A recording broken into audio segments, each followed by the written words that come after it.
மகிழ்வான வாழ்க்கை ஏப்ரல் 20, 2023. நம்மை வாழ்வை அலங்கரிக்கும் அன்பு பற்றி பார்ப்போமா? ஏன்னா அன்பு என்பது ஒரு முக்கியமான ஒரு கவசமாகவும் இருக்கின்றது. அதே நேரத்தில் வெற்றியை பெறுவதற்கு ஒரு ஆதாரமாகவும் இருக்கின்றது. முதல்ல நம்ம மீது நாம் அன்பு செலுத்த வேண்டும். பிறகுதான் பிறர் மீது அன்பு செலுத்த வேண்டும். யார் ஒருவருக்கு தன்னைத்தான் அன்பு செலுத்த வரவில்லையோ அவர்கள் ஒருபொழுதும் பிறர் மீது அன்பு செலுத்த முடியாது. ஆகவே தான் when we change the world change என்று கூறப்படுகின்றது. முதல்ல நம்மளை நாம் அன்பு செலுத்த கற்றுக்கொள்ள வேண்டும். அதை நாம் தினசரி வாழ்க்கையில் நடைபிடிக்கவும் வேண்டும்.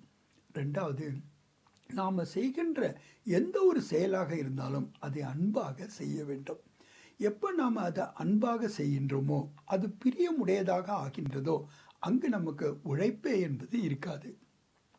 சின்ன வயசில் நான் படித்த ஒரு கருத்து, அது என்ன சொன்னிச்சு அப்படின்னா, நீங்கள் விரும்புகிற தொழிலை நீங்கள் செய்ய ஆரம்பித்து விட்டீர்களானால் வாழ்க்கையில் நீங்கள் உழைக்க வேண்டியதே அவசியம் இருக்காது என்று. அது என் மனதில் அவ்வளோ பெரிய தாக்கத்தை ஏற்படுத்தியது. அப்பொழுதே நான் புரிந்து கொண்டேன், நான் எதை செய்கின்றேனோ அதை மனமாற செய்ய வேண்டும், அன்புடன் செய்ய வேண்டும். நீங்கள் என்ன செய்கிறீங்க என்பது முக்கியமே அல்ல, ஆனால் அதை எப்படி செய்கிறீங்க என்பது தான் ரொம்ப முக்கியம். ஏன்னா அமெரிக்காவில் கூட ஒரு பிரசிடெண்ட்டு தன்னுடைய அறையிலேருந்து கீழே தெருவை சுத்தம் ஒருத்தவரை டெய்லி பார்த்துக்கிட்டே இருந்தார். அதுக்கப்புறம் அவர் கூப்பிட்டு சொன்னார், உன்ன மாதிரி இவ்வளோ அன்பாக இந்த காரியத்தை செய்து நாம் யாரையுமே பார்த்ததில்லை அப்படின்னு வெகுவாக பாராட்டினார். ஆக நம்மளுடைய செயல்களில் நாம் ஒரு பர்பஸும் மீனிங்கும் இருந்ததுன்னா, நம்ம டார்கெட் ஓரியன்டாக இருந்தோன்னா, நம்மளுடைய கோல் செட்டிங்கோட அந்த காரியத்தை நாம் செய்யும் பொழுது, அதாவது மன ஈடுபாட்டோட, அதாவது அன்பாக செய்யும் பொழுது தான் அதனுடைய விளைவு என்பது நமக்கு பெரிதாக கிடைக்கின்றது. அதே மாதிரி நம்ம கூட யார் இருக்காங்களோ அவர்கள் மீது நம்ம அன்பு செலுத்தணும். எங்கேயோ இருக்கிறவங்களுக்கு எல்லாம் நம்ம அன்பு செலுத்துகிறோம், ஆனால் யார் நம்ம கூடயே இருக்கின்றார்களோ அவர்கள்ட நாம் அன்பாக இருப்பதில்லை. ஆக கூட இருப்பவர்கள்ட கூட அன்பாக இருக்க வேண்டியது ரொம்ப ரொம்ப அவசியமாகின்றது. அப்போ தான் நமக்கு உரிய நேரத்தில் சரியான ஒரு ஊக்கத்தையும் ஆர்வத்தையும் அவங்க அளிக்கின்றார்கள்.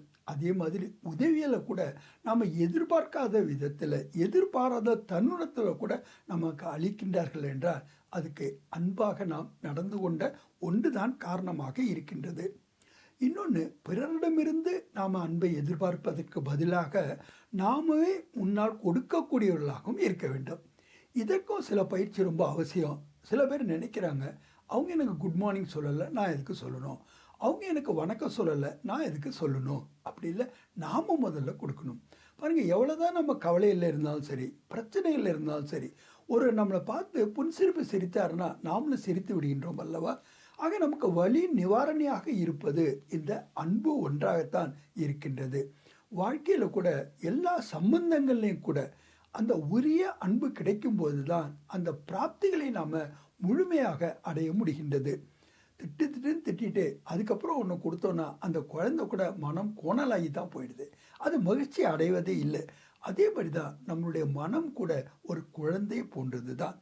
இறைவனுடைய அன்பு எந்த ஒரு சுயநலமற்ற அன்பு, நம்மளுடைய முன்னேற்றத்தை மட்டுமே கருத்தில் கொண்டு நேரத்திற்கு ஏற்ப ஒரு மாற்றத்தை நம்ம கொண்டு வருவதற்காக அவர் ஞானத்தை நமக்கு மழையாக பொழிகின்றார். ஆக அன்பின் மழையின் மூலமாக நாம் நினைக்கின்ற காரணத்தினால்தான் இயலாது அல்லது இயலாமை ரெண்டையும் நாம் நீக்கிவிட்டு நாம் இந்த ஆன்மீக வாழ்க்கையில் ஒவ்வொரு நாளும் முன்னேற்ற பாதையில் பறந்து கொண்டே செல்லுகின்றோம். பிறரிடம் நாம் எதை கேட்கிறோம் என்பதை விட அவர்களுடைய சின்ன சின்ன விஷயங்களை கூட நீங்கள் பாராட்டுபவர்களாக இருக்க வேண்டும். எப்பொழுது நீங்கள் இந்த பாராட்டுகின்ற, அப்ரிஷியேட் பண்ணுகின்ற குணத்தை கொண்டு வருகின்றீர்களோ அப்பொழுதுதான் உங்களிடமிருந்து உண்மையான அன்பு என்பது பிரதிபலிக்கப்படும். அது அவர்களுக்கு அனுபவம் கூட ஆகின்றது. இறைவன் கூட நாம் நினைக்கும் போது ஏதோ கடமைக்காக நினைக்காமல் அவரை அன்பாக நினைக்கும் பொழுது அவரிடமிருந்து அளப்பரிய சக்திகளும் குணங்களும் நம்மள நிறைந்து கொள்வதை நாம் கண்கூடாக பார்க்கின்றோம்.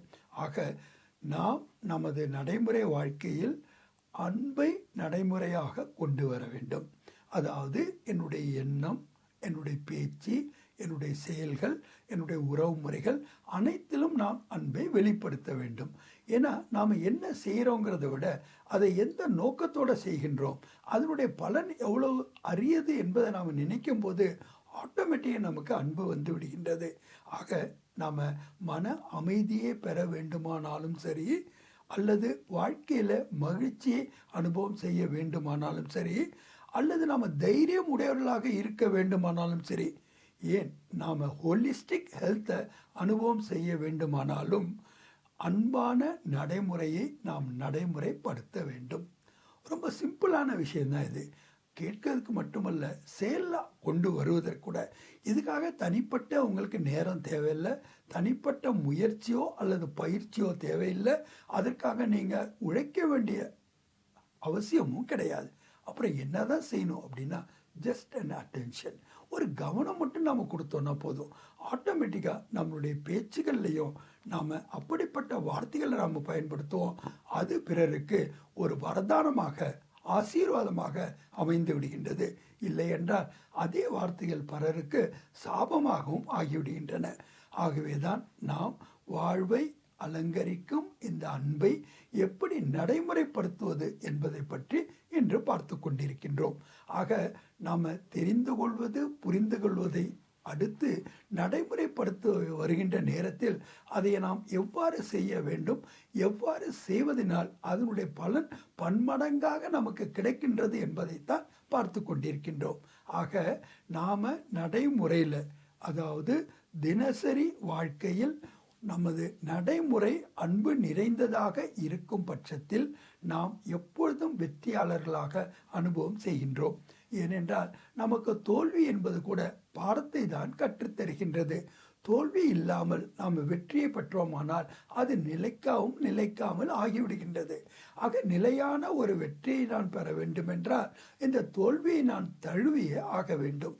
ஆக அன்பாக நான் எனது பார்வையை மாற்றிக்கொள்ளும் பொழுது, எனது செயல்களில் நான் அன்பை கொண்டு வரும்பொழுது, ஒவ்வொரு செயல்களிலும் கூட அது எப்படிப்பட்ட சாதாரண செயலாக இருந்தாலும் சரி, அதை நான் அன்புடன் செய்யும் பொழுது அதில் எனக்கு மகிழ்ச்சியே கிடைக்கின்றது. அவர்களுக்கு கிடைத்த வேலை எனக்கு கிடைக்கவில்லை, அவர்களுக்கு கிடைத்த வாய்ப்பு எனக்கு கிடைக்கவில்லை, அவர்களெல்லாம் இப்படி இருக்கும்பொழுது நான் மட்டும் ஏன் இப்படி இருக்கின்றலாம் என்றெல்லாம் நாம் வீணாக எண்ணுவதை விட்டுவிட்டு, எனக்கு என்ன பாத்திரம் இந்த உலக நாடக மேடையில் கிடைத்திருக்கின்றதோ அதை நான் தி பெஸ்டாக செய்கின்றேனா என்பதில் மட்டும் கவனம் கொடுத்தால் போதுமானது. இந்த அன்பு என்பது ஒரு பிரவாகமாக அனைவரிடம் வந்து விடுகின்றது. ஏன்னா ஆத்மானது எப்பொழுதும் வைப்ரேஷனை பழகிக்கொண்டே இருக்கின்றது, பரப்பிக்கொண்டே இருக்கின்றது. நம்மளுடைய வைப்ரேஷனில் யார் வர்றாங்களோ அவங்க கூட அதனால் பாதிக்கப்படுகின்றார்கள். ஆக நாம் எதிர்மறையான உணர்வுகள் இல்லாமல் அன்பாக நாம் ஒவ்வொரு செயல்களையும் செய்யும்போது ஆட்டோமேட்டிக்காக அந்த வைப்ரேஷன் பிறருக்கு கூட ஒரு ஒத்துழைப்பை கொடுக்கின்றன. ஏன்னா நாம் கூட நடைமுறையில் பார்க்குறோம், பிறருடைய வெற்றிக்கு அவர்கள் மட்டுமே காரணமாக இருக்க முடியாது. சூழ்நிலையும் அதற்கு ஒத்துப்போக வேண்டும், வாய்ப்பும் அவர்களுக்கு கிடைக்க வேண்டும். அதற்கெல்லாம் முக்கியமாக தைரியம் நிறைந்தவர்களாக நாம் இருக்க வேண்டும். தைரியமின்றி நாம் ஒரு ஸ்டெப்பு கூட எடுத்து வைக்க முடியாது.